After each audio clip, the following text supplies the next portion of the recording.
हो प्रायवेट फॉरेस्टाचो जो इशू आसा न्ही तो गेली 20-22 वर्सां पासून चल्ला.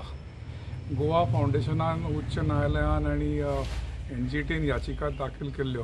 सरकाराक सांगिल्लें की थोड्यो कमिटी नियोजीत करच्यो आनी त्या प्रमाणे सरकारान खुबश्यो कमिटी म्हणजे सावंत कारापुरकर कमिटी म्हणा किंवा दीपशिका शर्मा म्हणा किंवा थॉमस आरावजो म्हणा किंवा एंथोनी डिसोजा म्हणा अश्यो कमिटीज करून एक सगळी प्रक्रिया रेडी करून हायकोर्टाक दाखयल्ली, सुप्रीम कोर्टाक दाखयल्ली आनी ती एक्सेप्टूय जाल्ली.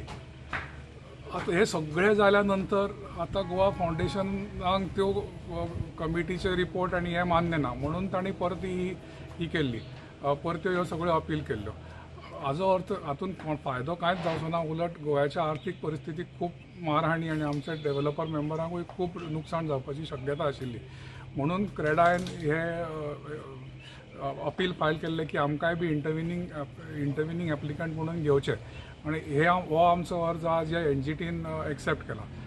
आता प्रत्येक फावटी जेन्ना गोवा फावंडेशन कितें म्हणटलें तेन्ना आमचो एडवोकेट थंय उबो रावन ताजो विरोध किंवा ताजे हे एक्सेप्ट करपाचें काय ना ते म्हणजे आमची बी सुनावणी ह्या वेळार जातली.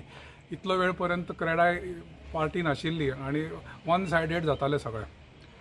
सो हाजो अर्थ असो आसा की सरकारान जी प्रक्रिया केल्या ती एकदम बरोबर केल्ली आसा. सगळें जावन सुद्दां हे लोक परते आतां येरे म्हाजे मागले करता म्हणटकूच खूब नुकसाण जातलें. आमकांच म्हणून न्ही, सरकाराच्या आर्थीक इवन इकॉनॉमीक ग्रोथा खातीर हो इशू आसा. सो त्या दृश्टीन ही एकदम बरी गजाल जाल्ली आसा की आमकां इंटरविनींग एप्लिकेशन केल्लें आनी हेजे फुडें प्रत्येक फावटी जेन्ना केस हियरिंगाक येतली तेन्ना आमकांय बी कितें तरी आमची बाजू मांडपाची संदी मेळटली.